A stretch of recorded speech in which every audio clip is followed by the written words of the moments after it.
म्हणतात की माझ्या विपर्यास केला, माझ्या बोलण्याचा विपर्यास केला, मला तसं बोलायचं नव्हतं. बाबासाहेब आंबेडकरांबद्दल त्यांनी जे विधान शक्यता आहे, मला माहित नाही अमित शहा काय म्हटलेले आहेत, पण जे दुसऱ्या बाजूने जे बाहेर आले ते बद्दल हे आंदोलन चालू आहे.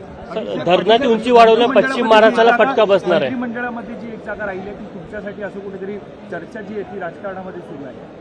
ठीक आहे, मला माहित नाही, त्यामुळे माझ्याशी कोणी काही बोललेलं नाही, त्यामुळे मी त्यावर काही भाष्य करणे योग्य नाही. धरणाची उंची वाढवल्यामुळे पश्चिम महाराष्ट्राला याचा फटका बसणार आहे. जयंत पाटील काहीच बोलत नाहीये, सुप्रियाताई बोलत नाहीये आणि शरद पवार साहेब पण बोलत नाही, शांत आहे. सध्या असं आहे की महाराष्ट्रातल्या विधानसभेच्या निवडणुकीत काय निकाल आले हे आपणा सर्वांना माहिती आहे. आम्ही एकत्रित बसून वेगवेगळ्या परिस्थितीचं कार्यकर्त्यांशी बोलून कार्यकर्त्यांना त्या भागातले निवडणुकीचे परिणामांची चर्चा आम्ही सगळे करतोय. त्यामुळे बाहेर जास्त बोलण्यापेक्षा आम्ही अंतर्मुख होऊन पक्षांतर्गत विचार जास्त करतोय.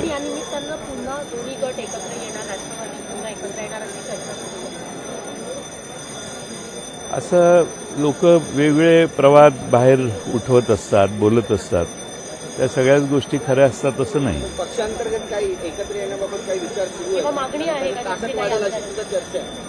असं आहे की माझ्यापर्यंत कोणता विषय नाही आहे किंवा माझ्याशी कोणी चर्चा केलेली नाही, त्यामुळे मी अशा गोष्टींना उत्तर देणं योग्य आहे असं मला वाटत नाही. किती गंभीर वाटतं तुम्हाला? कारण सभेमध्ये याबद्दल चर्चा सुरू आहे. अतिशय गंभीर प्रकरण आहे, राजीनाम्याची मागणी केली जितेंद्र. अतिशय गंभीर प्रकरण आहे आणि सरकारला संवेदना असतील तर सरकारने टोकाची पावलं उचलली पाहिजेत. त्याशिवाय बीडमधली गुंडगिरी, गुन्हेगारी आणि त्यांचं राजकारण्यांशी असणारं नेक्सस संपणार नाही. सर, कर्नाटकमध्ये काँग्रेसचे आमदार म्हणतात की बेळगाव जर तुम्हाला केंद्रशासित करायचं असेल तर मुंबईही करा. असं आहे की एका आमदाराने काही भाष्य केलं म्हणून त्याचं एवढं गांभीर्याने घेण्याची गरज नाही. मुंबई केंद्रशासित होणं हे अशक्य आहे, कारण मुंबई मराठी माणसांची आहे. कर्नाटकात जी मराठी माणसं राहतात तो भाग केंद्रशासित करा अशी आमची मागणी आहे. बीडमध्ये राजकीय नेक्सस तुम्ही म्हणालात, राजकीय नेक्सस आहे ना. ते काय सभागृहातली भाषणं जी ऐकली तर त्यात राजकीय नेक्ससच आहे ना.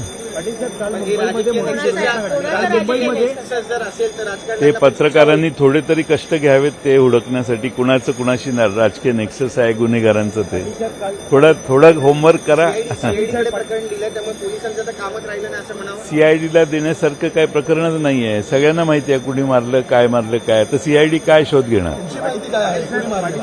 आम्हाला पक्का माहिती आहे कोणी मारलेलं आहे ते सभागृहात त्याचे उल्लेख झाले. काल मुंबईमध्ये मोठी दुर्घटना घडली आहे. 13 अतिशय गंभीर आणि दुर्दैवी घटना आहे आणि मुंबई परिसरामध्ये प्रचंड मोठ्या प्रमाणात खाजगी बोटी, स्पीड बोट्स, पोलिसांच्या बोटी, नेव्हीच्या बोटी असतात आणि प्रवाशांची वाहतूकही तिथं चाललेली असते. त्याचं योग्य नियमन सरकारने आणि नेव्हीने एकत्रित येऊन केलं पाहिजे असं आमचं मत आहे. पण राजकीय जर निकसेस असेल तर सरकार कोणत्या राजकीय नेत्याला वाचवतं असं तुम्हाला वाटतंय? तुम्हाला माहिती आहे ते, मी कशाला बोलतो त्याच्यावर.